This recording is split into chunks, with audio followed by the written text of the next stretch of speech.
नमस्कार। जिंदगी जिंदाबाद चैनल में आपका हार्दिक स्वागत हो। हार्दिक नमस्कार हो। और क्या हाल है आपके? बहुत संतों के सत्संग सुने, बहुत संतों से मिला, तो रिजल्ट तो एक ही है कि अगर आप भगवान पे भरोसा करते हो, अगर आप ईश्वर पे भरोसा करते हो, तो फिर पूर्ण करो, पूरा भरोसा करो। आपको किसी चीज की चिंता होनी ही नहीं चाहिए। सत्य है, आपको वो सब कुछ मिलेगा जिसकी जीवन में आपको जरूरत है। एक छोटी सी कथा है कि एक बार एक संत थे, वो सत्संग कर रहे थे। संतों का तो काम ही सत्संग करना होता है। तो वहां पे एक बच्चा बैठा था, और वो बच्चा मुस्लिम था।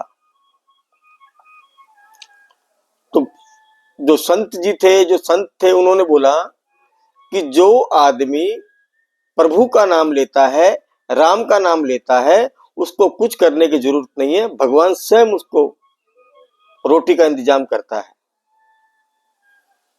अब वो बात उसके दिमाग में बैठ गई कि यार ये थोड़ा ना होता कि कोई काम ही नहीं करे, खाली भगवान का नाम ले तो उसको रोटी मिल जाएगी। तो उसने फिर संत के पास गया कि ये बात सत्य है कि कुछ नहीं करना, केवल भगवान का नाम लेना है तो आपको भगवान रोटी का इंतजाम कर देगा।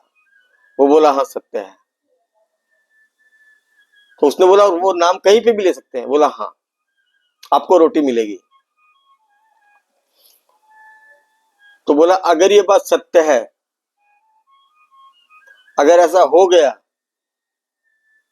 तो आपको मैं गुरु बना लूंगा। अगर ये नहीं हुआ तो ये बात बेकार है। संत ने बोला ठीक है, आप जाइए।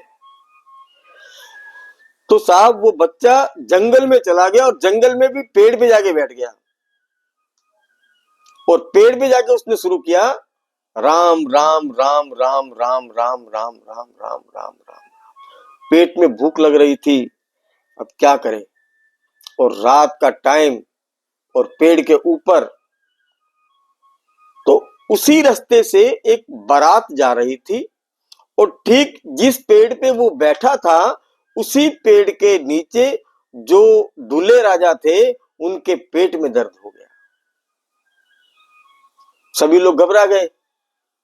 तो उन्होंने बोला भाई अब क्या करें। तो अब बारात में 100 आदमी होते हैं, सबकी अलग अलग बातें होती हैं। तो उनमें से एक ने बोला कि शायद यहाँ पे कोई कोई होगा, कोई भूत पिशाच, कुछ XYZ, जो भी रास्ते में जो होते हैं, ओपरे बोलते हैं उसको, तो उसके नाम का कुछ रख के चले जाते हैं तो इनका पेट ठीक हो जाएगा। तो साहब उन्होंने उस पेड़ के नीचे पत्तल बिछा करके वहां पे भाई साहब हलवा, पूरी, सब्जी, और भाई साहब राजभोग और काजू कतली सब पकवान रख दिए, और पानी रख के वो बारात आगे चली गई। अब साहब वो लड़का मन में सोच रहा था कि मैं तो ऊपर बैठ के राम राम बोल रहा हूं, अगर मेरे तो ऊपर ही खाना आना चाहिए, खाना मेरे पास स्वयं चल के आना चाहिए, तब मानूंगा मैं तो। ठीक है भाई, वो ऊपर लगा हुआ था राम राम राम राम बोलने के लिए। तो श्रीमान जी उसी रास्ते से डाकू आ रहे थे, उनको सुगंधी आई भोजन की। तो उन्होंने देखा अरे 56 भोजन यार, 56 प्रकार के भोजन है। तो उनके जो सरदार थे उसने बोला यार अपनी कोई रेकी कर रहा है, शायद हमारे को कोई ढूंढ रहा है और वो भोजन यहाँ रख के गया है, वरना जंगल में भोजन का क्या मतलब है। तो चारों तरफ देखो, कोई देख तो नहीं रहा अपने को, उसके बाद में अपन कुछ निर्णय करते हैं।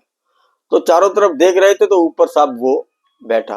उन्होंने देखा, बोला ओए नीचे आ। बोला नहीं आऊंगा। बोला नीचे आ। बोला नहीं आऊंगा। उसको जबरदस्ती नीचे उतारा।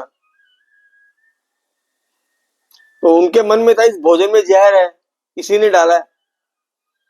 तो बोला भोजन खा। वो बोला नहीं खाऊंगा। बोला खाना पड़ेगा। बोला नहीं खाऊंगा।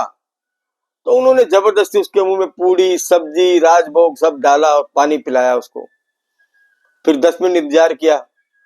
फिर पूछा कुछ हो रहा है तुझे? बोला कुछ नहीं हो रहा, नींद आ रही है।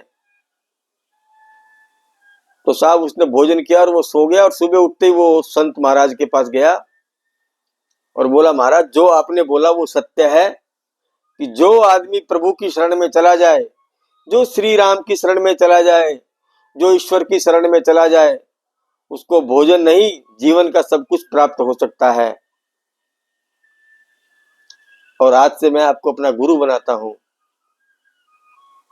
मुझे गुरु दीक्षा दीजिए। गुरु जी ने दीक्षा दी और दीक्षा लेने के बाद उसने पहला श्लोक लिखा था, एक दोहा लिखा था उसने कि अजगर करे न चाकरी, पंछी करे न काज, दास मलूखा कह गए, जिसके दाता राम, जिसके दाता राम। एक बार फिर बोलता हूं कि अजगर करे न